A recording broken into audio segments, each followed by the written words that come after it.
So my grandfather passed away earlier this year, and there's a lot of different lessons that I got from that. But the biggest thing was to not live a life of regret.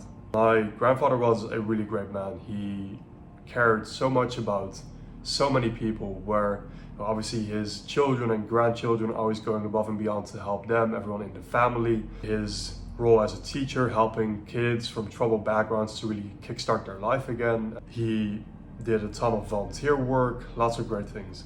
The day before he passed away, he said to my father that he only then realized that the only thing that he really cared about were his children and his grandchildren, and of course his wife. And it's really sad because the reason that he's no longer with us is smoking. He got lung cancer, he was put on chemotherapy, which caused a bunch of different issues, which then caused another bunch of issues, and then the medicines that you have to take from that cause a bunch of other issues, and so on and so on. And at the end of the day, the reason why he was smoking was simply because he could not control that part of himself.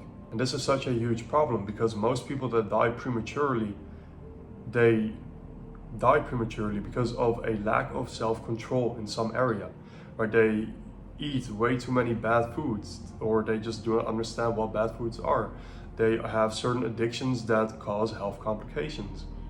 They are just sedentary, right? There's a lot of different issues that can lead to this, but it's pretty much always coming from a lack of self-control and a lack of power to really take care of yourself. What it made me realize is that at the end of the day, what we're all seeking is simply a high state of vibration, and there is different ways in which people attain that, right? It's feeling at peace, feeling free, having options to do whatever you wish, but very often the choices that we make are not in alignment with that freedom. And in fact, self-mastery, in fact, restriction, in fact, giving up things is what leads to freedom. And if there are any areas of your life where you want to stop showcasing certain habits, the time is this very moment, this very second, to change that. Because it's only going to get significantly more difficult as you ingrain the habits more and more and more. And so, change this today. I am calling you up right now. Change those things. Because if you stay in them another year, 10 years, first of all, how much are you losing out upon? Because there are so many opportunities out there for us to create a far better life for ourselves, for our offspring, for everyone around us. And then, secondly, what is that leading to eventually? Can it lead to a premature death? Can it lead to you not being able to do the right things for your people? Right? Really get clear on these things. Change at the end of the day comes from being so repulsed by the old behavior, from feeling so much pain around the old behavior that you would never ever consider displaying it. You are so far beyond it that it doesn't hold any more power over you.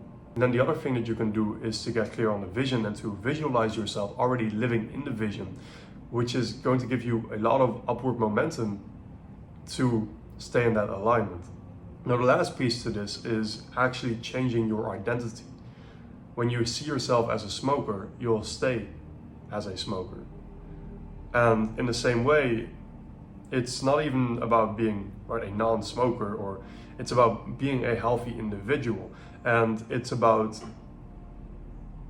starting to shift your identity in a way to a place that is not just where you want to be at, but towards the greatest, grandest vision that you have for yourself.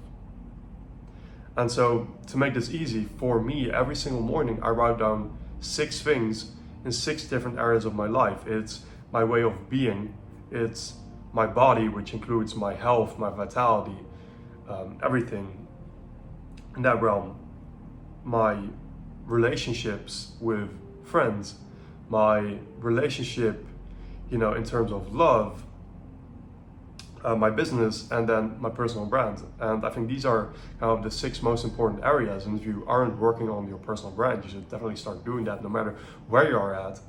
If I would have started to document this journey right from the bottom instead of where I'm at now, I would be already, in a far better position to just make that jump. the more you can get clear on this and you can affirm that you are shifting into this. And whenever you doubt any single area of your life, you look back at these things and you say, okay, but I am this. It becomes far easier to actually make that shift. So a bit of a personal one. I hope this is helpful and can maybe give you some extra pressure to make that change. If you need any help with making that change, let me know. And hope this video is helpful.